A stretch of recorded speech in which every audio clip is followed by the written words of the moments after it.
So, just arrived here in Cardiff, and there's something going on at City Hall over there. Yeah. Like some sort of big event on today, like a military session. Yeah. So, I'm in Cardiff. I've only had a couple of hours here. Because, well, the so-called Flixbus, which, you know, that's not Flixbus over there, it was like half an hour late leaving London.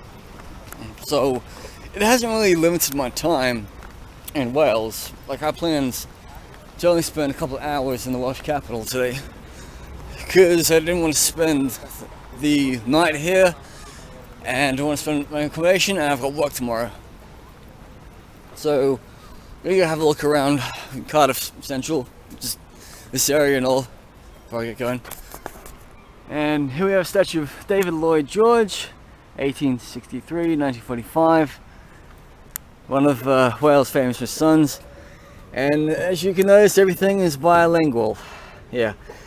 Lord George nie swyd wynigwch gyniat sy'n iliwyd I Prywyd Manchester, first president of the Board of Trade, so Welsh minister and all. Yeah, look at that Queen reference right there. I want to ride my bike. Cafe bar.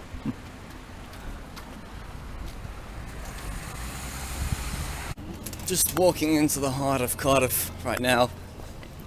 I can tell that a lot of the buildings here are red brick. You know? Yeah, so that kind of goes with the theme of Wales. You know, Wales' colours, go figure, white, green, and red. I mean, I'm wearing red today, as usual, but I'm wearing blue jeans because of the colour of the Union Jack. But yeah, there it is. There's a flag flying up there with a Welsh dragon. It's just a shame that the Welsh dragon isn't incorporated into the Union Jack, because I mean, you know, you got the St. George Cross for England, the St. Andrew's Cross for Scotland, and then St. Patrick's Cross for Ireland, but nothing for Wales. But then literally, you see, most laws in England are also like abided by also in Wales. It just like depends. As a matter of fact, England and Wales, they field a cricket team under the English flag. And whenever Australia comes to the United Kingdom to play cricket, we always play a game in Wales. I've just nipped into Tesco's and I got myself 3 packets of Welsh cakes. I was gonna go to a famous Welsh cake shop, like not far from the castle, but I thought, well, they might be a bit overpriced. I mean, a packet of Welsh cake varies depending what you got. I got 3 different types: raspberry, plain, and you know, sultanas. So I'm gonna get myself a cup of coffee soon, and I'm gonna go enjoy some Welsh cakes outside the castle.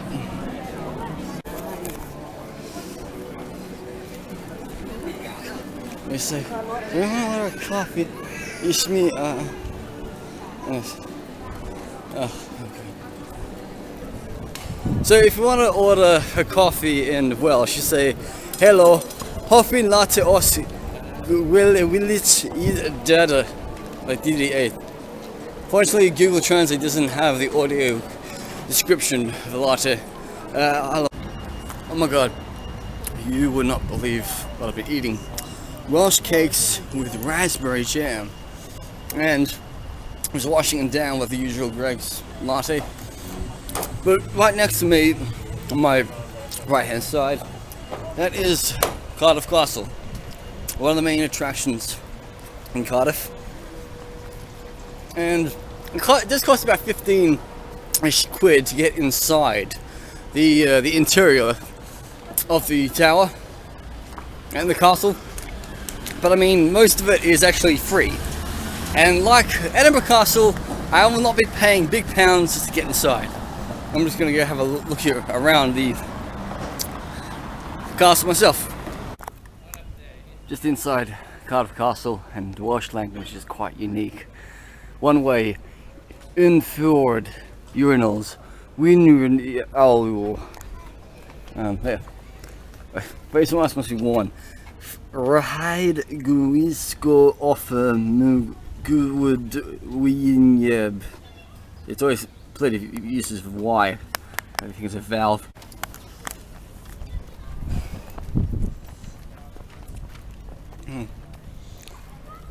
I don't like comparing like capital cities in Britain, you know, Cardiff to Edinburgh to London to Belfast and all, but just looking at this church right here kind of reminds me a lot of Cambridge.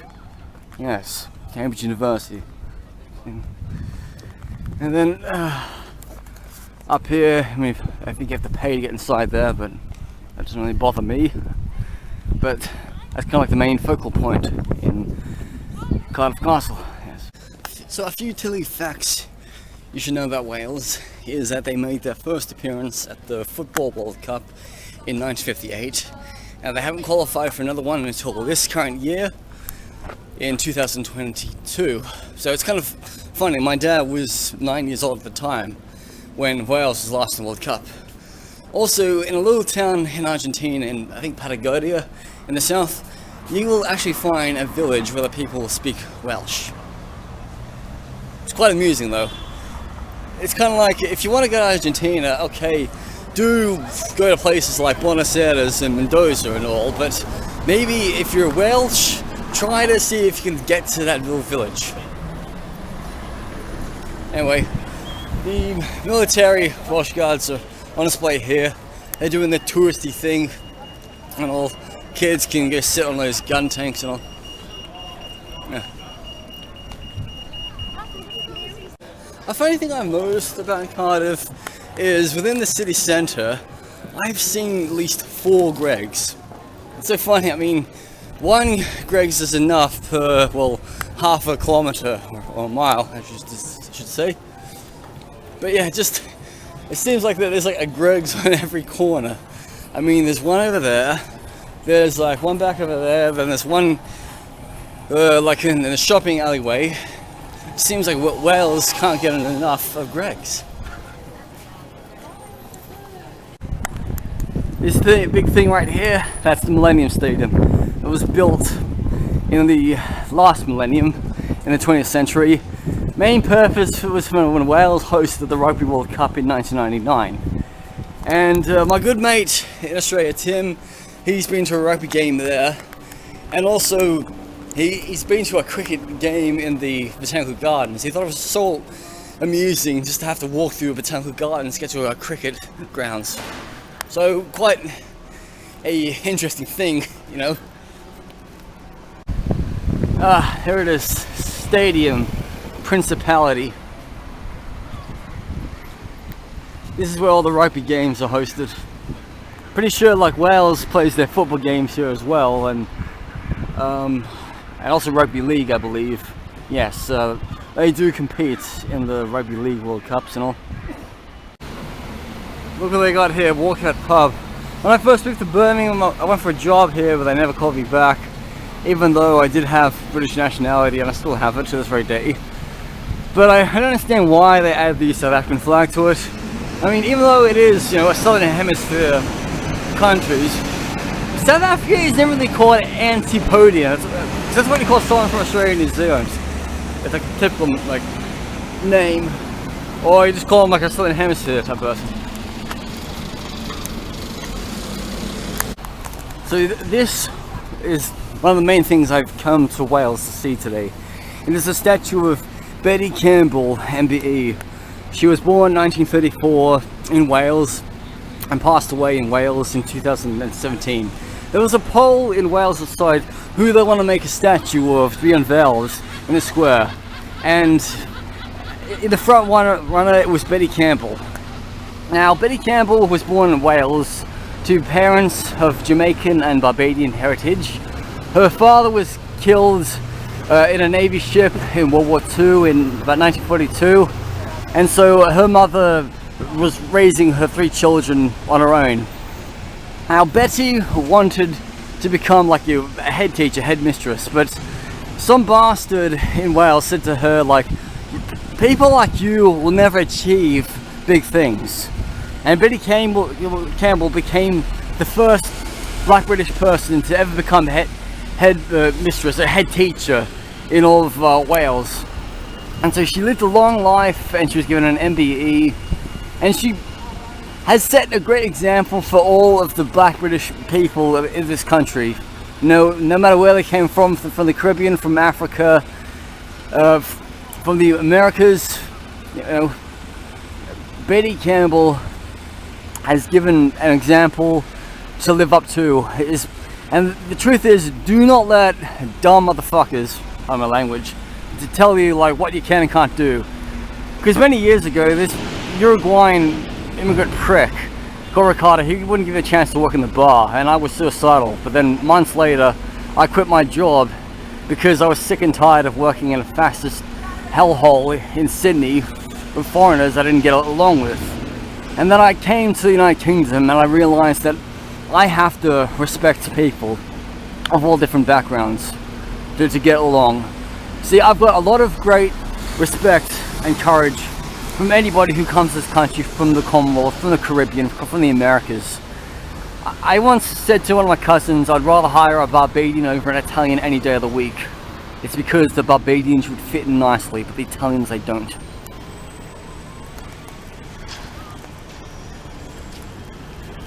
So it says here, Rachel Betty Elizabeth Campbell, it's a daughter of Botanical and beyond, Wales' first black head teacher, champion of equality and diversity, a monumental Welsh woman.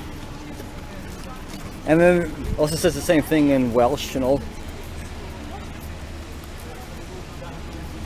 And it says here, like, we were a good example to the rest of the world how you can live together regardless of where you come from or the colour of your skin. And it also says that in Welsh as well. And this is a little boy, or a girl, or a child, is reading a book about Betty Campbell right there. I was going to let the children know that they were black people doing great things. I wanted them to be inspired too. I made it my mission to teach them about black history.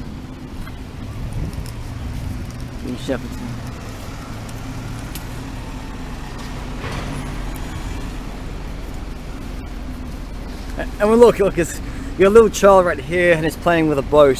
So it's kind of like symbolic to this lady because she lost her father in World War II because he was part of the Navy.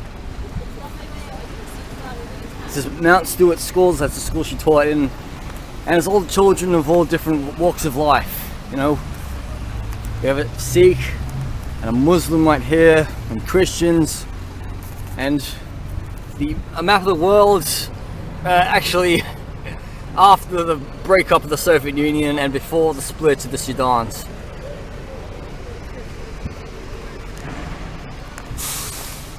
So God bless you, Betty Campbell. Last time I saw like umbrellas like this, that was somewhere in Lebanon.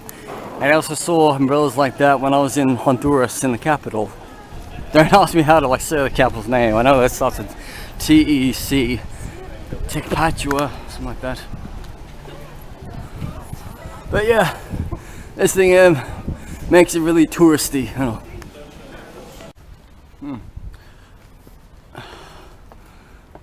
I couldn't guess how old these buildings are.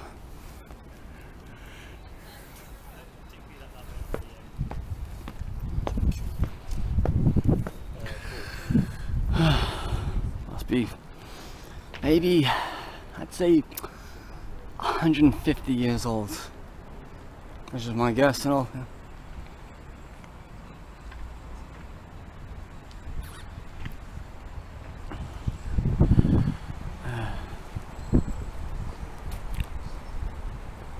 And over here we've got some more historic buildings in Cardiff. But from what I remember on Google Maps, there's a lot of war memorials. There's even one for the Boer War, and it's happened in South Africa. And no surprise, here it is right now. To the memory of the Welshman who fell in South Africa in 1899 to 1902, erected by public subscription.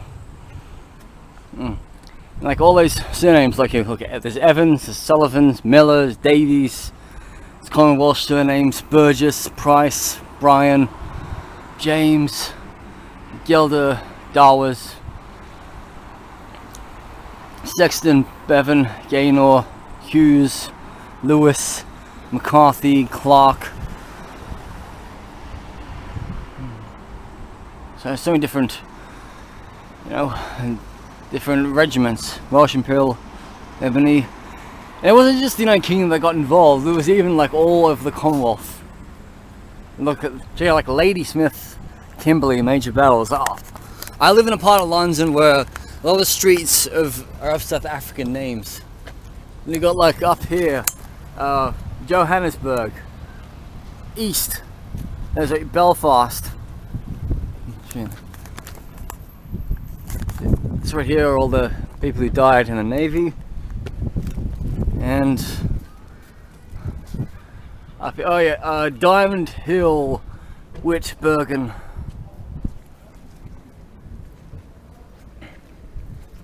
And Durenfontein. Normally I thought that would have been Bloemfontein.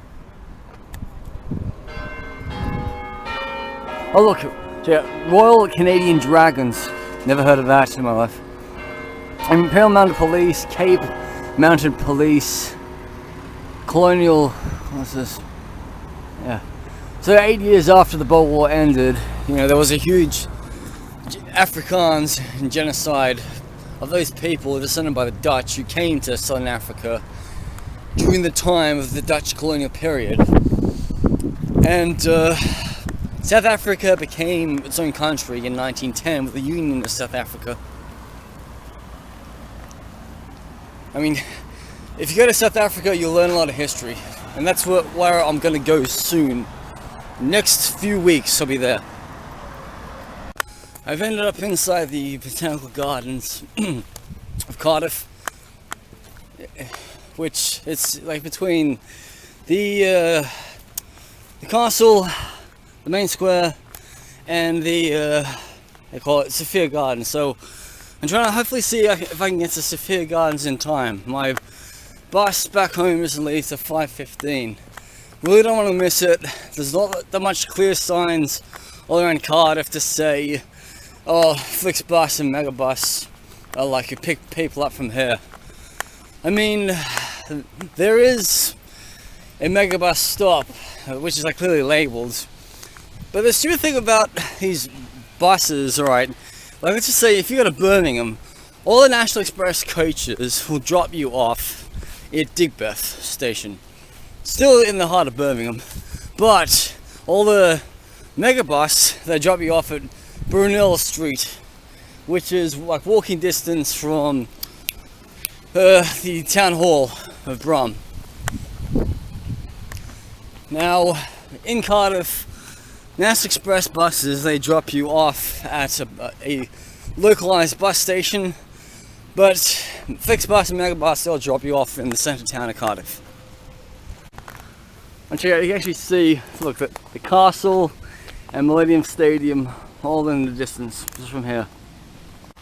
I've got 2-ish hours left till I have to get my bus back to London. So, I'm going to see how far I can get to Sophia Gardens before I have to race back into town.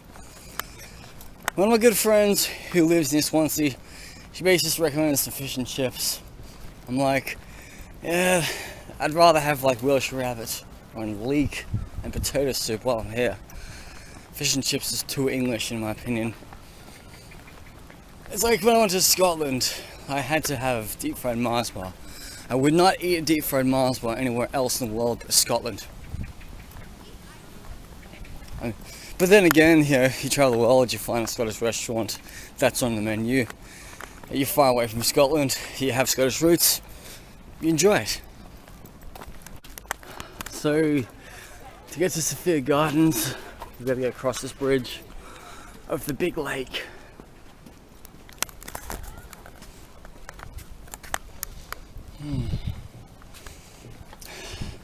I wouldn't be doing this if it was raining today.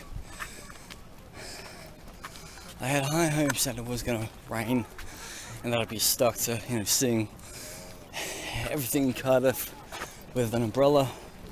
But the sun has gotten out today, and that's quite good.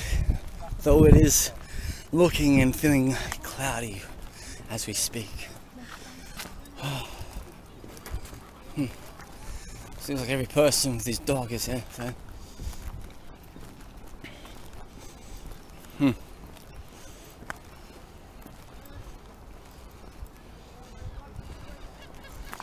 Look at the map. That was Millennium Bridge.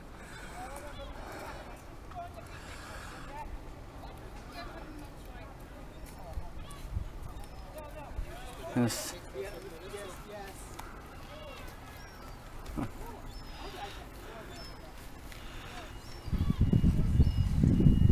So that's Cardiff Castle, and cricket grounds are over here on this side of the bridge. Oh yeah, there's another bridge up there to get into the university. There it is.